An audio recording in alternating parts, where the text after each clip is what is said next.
Assalamualaikum warahmatullahi wabarakatuh. Selamat datang kembali di channel cerita horor pen history. Arwah Tante Lita. Kisah kelam keluarga arwah Tante Lita. Kakekku pernah menegur ibuku karena cerita ini. Cerita ini dialami ibuku saat masih berusia 4 tahun. Walaupun sudah lebih dari 40 tahun berlalu, tapi masih membekas di memori ibuku meski telah samar. Salah satu rumah di sebuah kampung yang jauh dari kota di Provinsi Sulawesi Tenggara pada tahun 1967 tengah mengadakan kenduri pernikahan, tepatnya di rumah orang tua ibuku atau kakekku.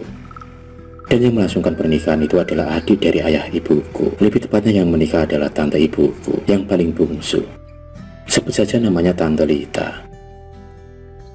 Singkat cerita, setelah sebulan menikah, Tante Lita dan suaminya memutuskan untuk pindah. Mereka memilih untuk tinggal di kebun.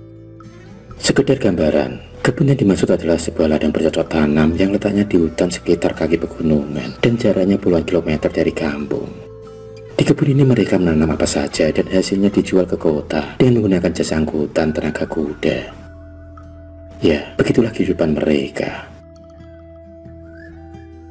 Konon di kebun tempat mereka tinggal itu cukup angker. Ada sebuah pohon beringin yang apabila malam hari tampak dari kejauhan. Di pohon itu seperti menggelantung puluhan balon. Di pohon itu terlihat sangat terang, tapi apabila diperiksa keesokan harinya tidak ditemukan apa-apa. Namun terdengar suara samar dari atas pohon yang apabila dilihat cuma nampak daun-daunnya yang rimbun.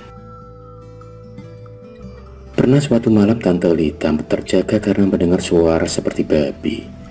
Dia menyangka mungkin babi hutan tengah makan tanaman jagung dan ubinya, dan dia keluar untuk mengusirnya.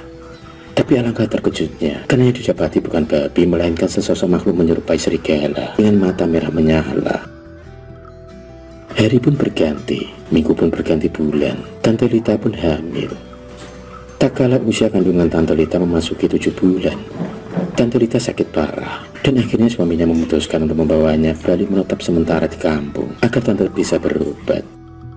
Tapi untung tak dapat diraih, malang tak dapat ditolak. Akhirnya Tante Lita meninggal dengan usia kandungan 7 bulan. Penyakitnya pun tak bisa diobati, karena katanya penyakit dari makhluk-makhluk hutan. Ada yang aneh saat Tante Lita akan dimandikan. Tiba-tiba saja kukunya memanjang sekitar 1,5 cm yang membuat gempar seluruh penghuni rumah, termasuk ibuku yang masih berumur 4 tahun kala itu. Kala itu ibuku sangat ketakutan. Prosesi pemakaman pun dilaksanakan dan cepat. Tante Lita dimakamkan di kebun belakang rumah kakekku, sekitar 200 meter dari rumah. Dan sampai saat ini makamnya masih ada. Dan ada yang aneh pada jasad Tante Lita, yaitu orang-orang yang menusukkan beberapa jarum di kakinya. Entah apa maksudnya, ibuku pun belum mengerti. Dan disinilah awal keseraman mulai terjadi. Malam pertama. Malam harinya keluarga dan tetangga datang untuk membaca ayat-ayat suci Al-Quran. Kesedihan masih terlihat di raut wajah suami Tante Lita dan kakekku. Pada pukul 10 malam para tetangga dan kerabat pun pulang ke rumah masing-masing. Yang tersisa di rumah hanyalah kakek, nenek, suami Tante Lita, dan ibuku yang masih berumur 4 tahun, serta saudara-saudaranya. Kata ibuku ketika menceritakan kisah ini kepada aku menjelang tengah malam, terdengar suara tangisan meraung-raung histeris dari arah makam Tante Lita di belakang rumah. Tangisannya menyayat sekali. Sesekali juga terdengar suara tertawa seorang wanita. Seluruh penghuni rumah yang ketakutan cuma bisa pasrah dan berdoa. Tangisan Tante Lita itu ternyata membahana sampai ke rumah-rumah tetangga lainnya. Terdengar suara tangisan pilu yang disertai dengan suara seperti orang menarik daun kelapa di sepanjang jalan di kampung.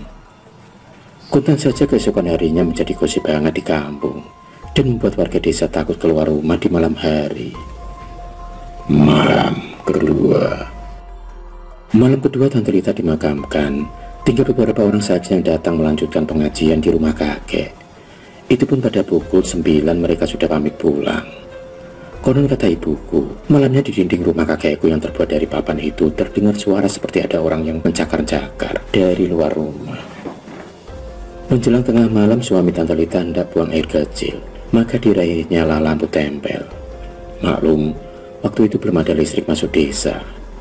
dan dia pun berjalan menuju dapur. Ketika sedang ngasih buang air kecil, tiba-tiba suami Tante Lita merasakan bulu kudunya yang berdiri. Dan tiba-tiba saja dia mendengar suara tawa cekikikan. Benar saja, di sudut dapur sekitar 5 meter dari tempat dia buang air kecil, terlihat Tante Lita berdiri dengan bola mata berwarna putih dan sekitar matanya hitam. Rambutnya tampak terurai sampai di punggungnya. Betapa terkejutnya suami Tante Lita. Mereka pun saling beradu pandang. Dan yang paling mengerikan dan menjijikan adalah terlihat arwah Tante Lita menggendong sebuah orok bayi yang masih merah. Suami Tante Lita tidak dapat bergerak, mulutnya kaku, bulu kudunya seakan mau terbang. Rasa cintanya pada almarhumah berubah menjadi ketakutan yang luar biasa. Dalam keadaan itu terdengar cekikikan Tante Lita sambil berkata kepada mantan suaminya dalam bahasa daerah kami, dan diakhiri dengan suara tangisan. Namun entah kenapa seisi rumah tidak ada yang mendengarnya kecuali suaminya. Dan dalam keadaan ketakutan itu, suami Tante Lita refleks melempar lampu tempel ke arah Tante Lita dan berlari menuju kamar kakekku sambil berteriak minta tolong. Kami sekeluarga pun terjaga semua dan berbondong-bondong menuju ke arah dapur. Namun arwah Tante Lita sudah tidak ada. Yang tersisa cuma lampu beserta minyak tanah yang berserakan. Tidak kebayang ketakutan seperti apa yang kami alami. Apalagi jarak rumah-rumah tetangga sangat berjauhan, kurang lebih 50 meteran dari rumah kakek. Akhirnya malam itu diputuskan semua untuk berkumpul tidur dalam satu kamar. Sesak dan berdesak-desakan tak terelakkan lagi karena oleh rasa takut yang luar biasa. Apakah teror arwah Tante Lita berhenti malam itu? Ternyata tidak. Sejam kemudian setelah semuanya berkumpul tidur dalam satu kamar, tiba-tiba dari kamar tamu tempat suami Tante Lita tidur di dalamnya, terdengar suara seperti orang lagi meninabobokan anak kecil. Di dalam bahasa daerah kami, sudah bisa ditebak suara siapa itu. Dalam ketakutan itu tiba-tiba kakek berteriak dari dalam kamar, "Lita, sebaiknya kamu pergi dari sini, bukan tempatmu lagi ini. Kami semua sudah beda alam dengan kamu." Dan suara Tante Lita pun tak terdengar lagi. Keesokan harinya sudah bisa dibayangkan betapa ibunya di kampung. Bermacam-macam gosip pun beredar. Mulai dari masalah mati yang tidak wajar, yakni dalam keadaan hamil. Lalu gosip masalah tata cara penguburan yang kurang didoakan. Hingga masalah tentang Tante Lita semasa hidupnya jarang sholat. Ditambah kakek sekeluarga yang kurang berpegang pada agama pada waktu itu. Akhirnya ibuku yang pada waktu itu masih kecil beserta saudara-saudaranya diungsikan ke rumah saudara nenekku di kampung sebelah untuk sementara waktu, untuk mencegah hal-hal yang tidak diinginkan. Tapi tidak dengan kakek, nenek, dan suami Tante Lita.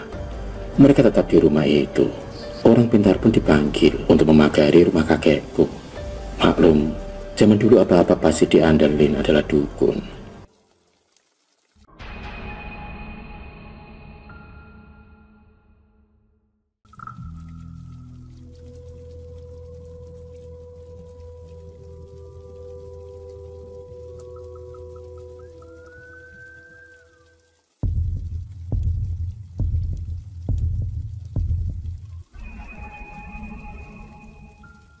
Terima kasih sudah menonton video cerita bergambar ini. Klik subscribe untuk terus mendapatkan video-video cerita bergambar selanjutnya. Semangat berkarya.